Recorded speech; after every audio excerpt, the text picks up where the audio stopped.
Meus queridos irmãos e irmãs, celebramos a memória dos bem-aventurados mártires brasileiros. Nós os chamamos de mártires brasileiros, embora nenhum deles tenha nascido no Brasil. 32 eram portugueses e 8 eram espanhóis. Mas nasceram para o céu para derramar o seu sangue para a evangelização do Brasil. O líder deles, muito justamente, foi um padre chamado Inácio de Azevedo.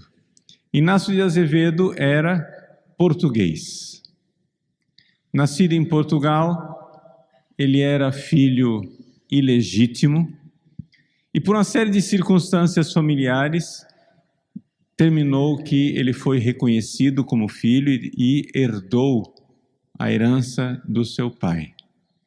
Portanto, ele tinha um futuro na sociedade, tinha dinheiro, tinha bens, tinha possibilidades de ascender socialmente. Porém, ele, vendo as pregações dos jesuítas, resolveu se entregar a Deus na companhia de Jesus.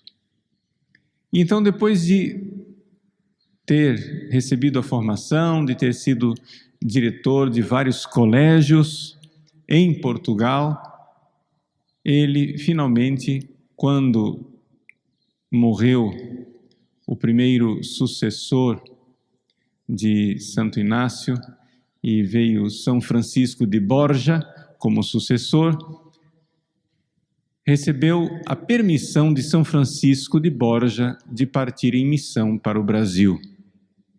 E ele veio para o Brasil em 1566, juntamente com outros 5 padres jesuítas, como visitador da Companhia de Jesus, dos jesuítas, para ver a situação em que o Brasil estava. Portanto, veio como superior para colocar ordem nas coisas e, assim, fazer com que o nosso país, nascente, pudesse se desenvolver na fé. Para ter ideia, nós estamos em 1566, Salvador, a cidade de Salvador, que era a capital do Brasil, consistia em 200 casas. Ou seja, essa é a cidade. Mas nestas 200 casas, já havia em Salvador 35 jesuítas. E o grande esforço dos jesuítas para evangelizar os índios. Nas nossas terras, naquela época, se falava muito mais o idioma geral do Brasil, que era o tupi, do que o português. O português era de uma minoria. E os jesuítas, então, começaram a evangelizar os índios. O beato Inácio Azevedo viu as necessidades e disse: não, aqui nós precisamos de muito mais gente.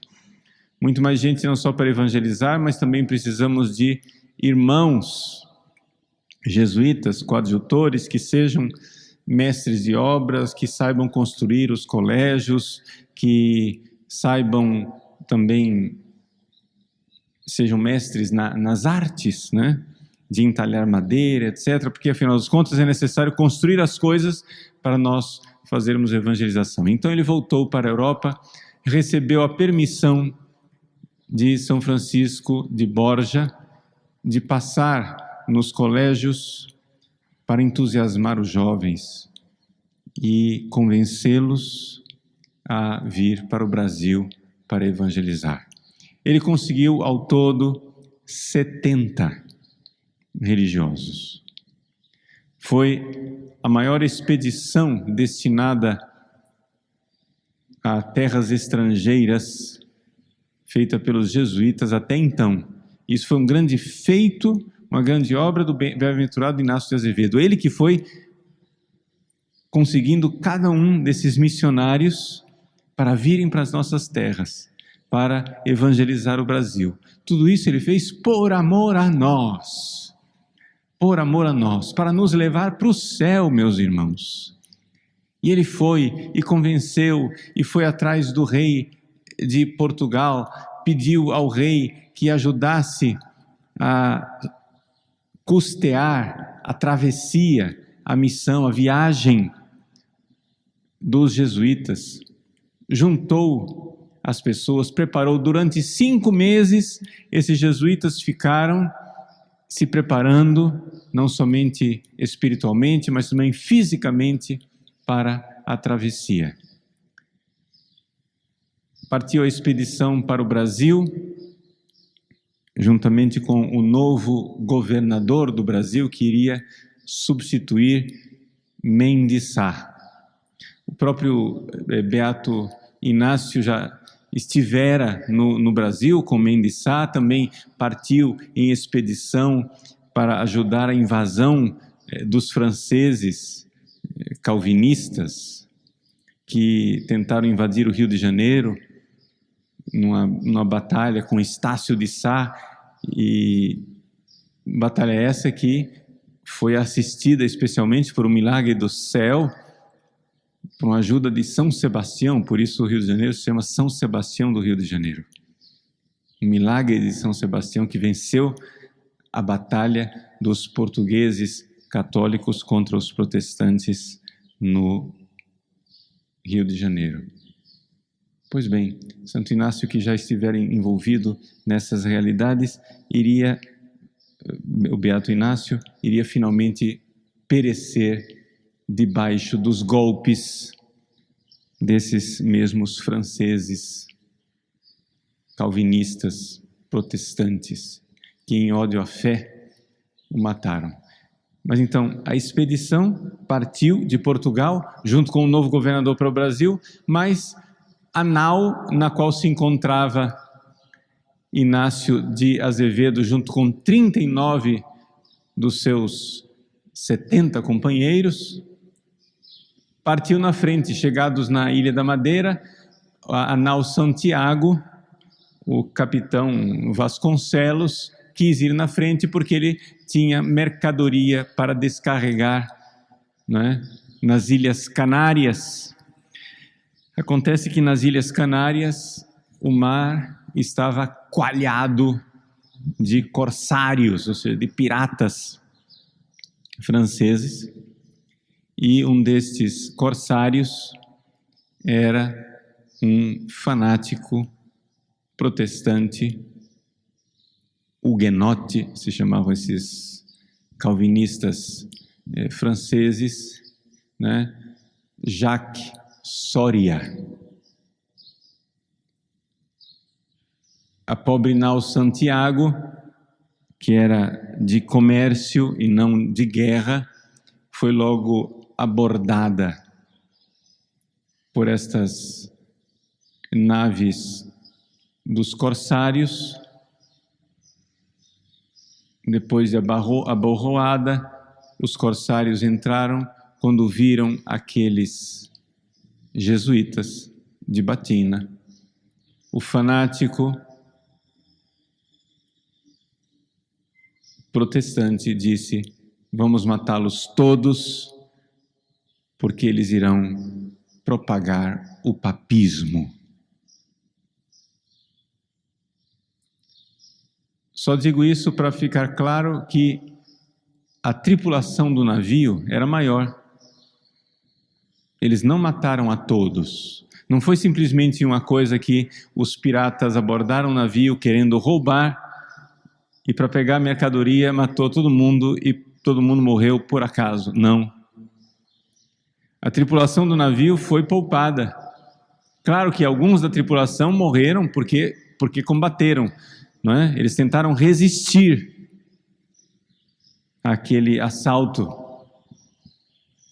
Mas uma vez que eles perderam a luta, os leigos da tripulação do navio foram poupados.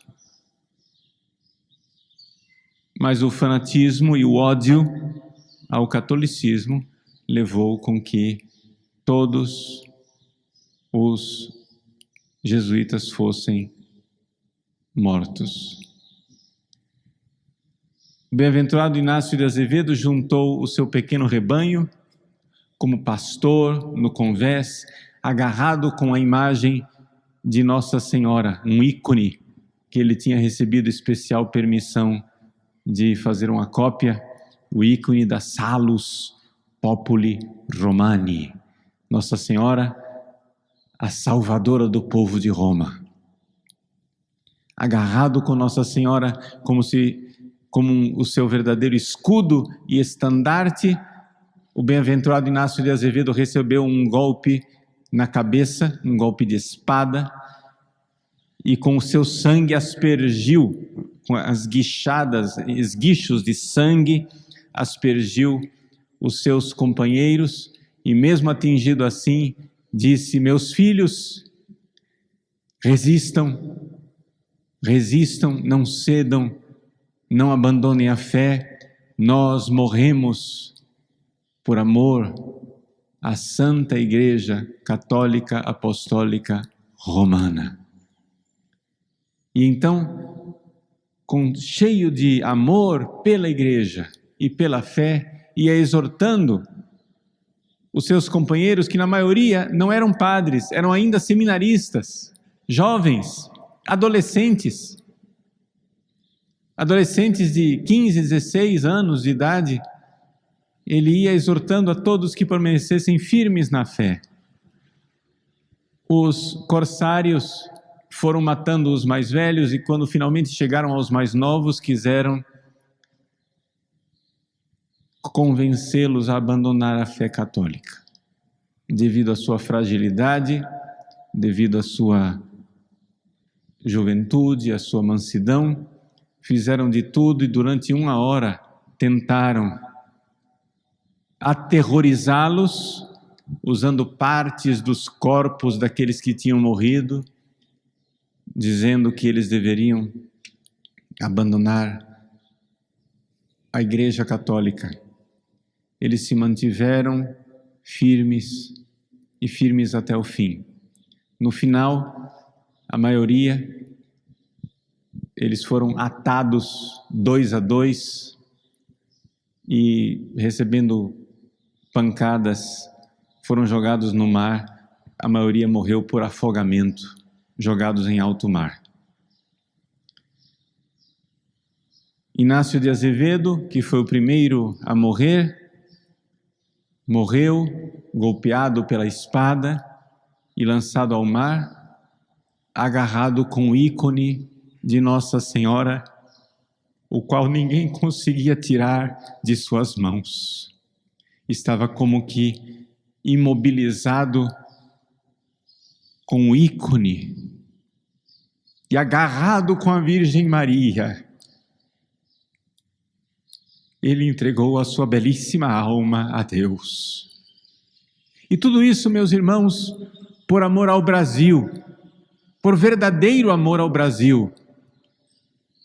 Esses homens foram mais brasileiros do que nós, porque derramaram seu sangue pelas almas dos brasileiros e porque quiseram um destino eterno, um destino celeste, um destino de glória no céu para todos nós.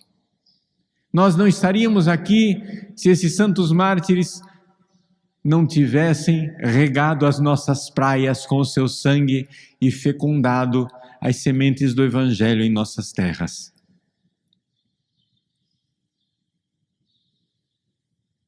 Um episódio bastante bonito é que, embora fossem 40 jesuítas naquele navio, um deles não foi martirizado. Era o cozinheiro. Os corsários quiseram reter o cozinheiro e sentiam um grande prazer em fazer com que um jesuíta cozinhasse para eles. E através dos relatos desse sobrevivente que nós sabemos detalhes do martírio e de como cada um dos mártires morreu. Mas você disse assim, mas padre, mas não são 40 mártires? Sim, são 40. Mas um não deixou de morrer, então são 39. Não, são 40. Porque embora fossem 39 jesuítas, o sobrinho do capitão, que era leigo, que foi chamado de, sabemos que o nome dele era João, mas foi apelidado de Adalto, João Adalto, porque em latim quer dizer João acrescentado, adicionar, adaudere, aumentar, aumentou o número. O sobrinho do capitão, que não era jesuíta, que era leigo, imagine, um menino formado no mar, um menino que não tinha grande formação. Naqueles poucos dias de convívio com os jesuítas, o coração dele ficou completamente apaixonado por aquela vocação e tinha pedido ao bem-aventurado padre Inácio de Azevedo que o recebesse como postulante. Quando morreram todos os jesuítas, esse menino se ergueu e disse: eu também sou jesuíta, matai-me. Não, tu és leigo, onde está a tua roupa de jesuíta? Onde está a tua batina? Então ele foi até um dos cadáveres, tirou a batina, vestiu a batina, e com aquela roupeta ensanguentada, foi também ele martirizado e acrescentado ao número glorioso de nossos santos mártires. Milhares de quilômetros dali, nós estamos na costa das Ilhas Canárias, a milhares de quilômetros dali, na Europa, em seu convento carmelita, Santa Teresa d'Ávila teve um êxtase e uma visão. E nessa visão, ela viu os 40 mártires brasileiros entrando no céu.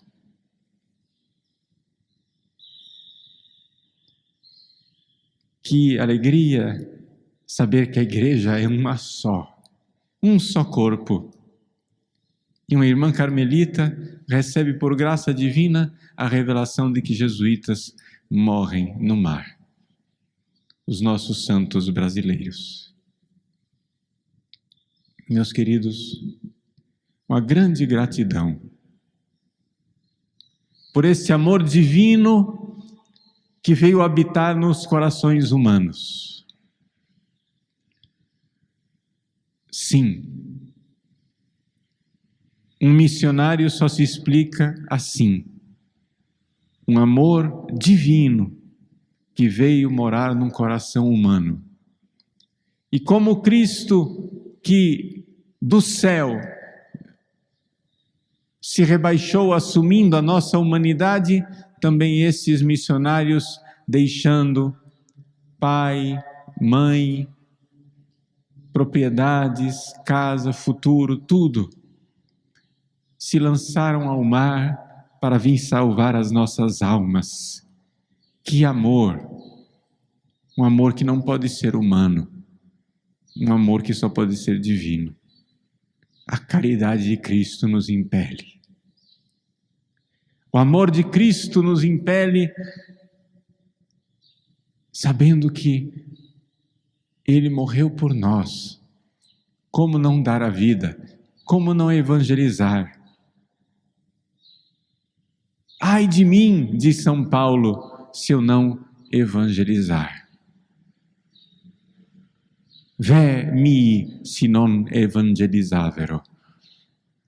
Meus queridos, nós não precisamos atravessar os mares.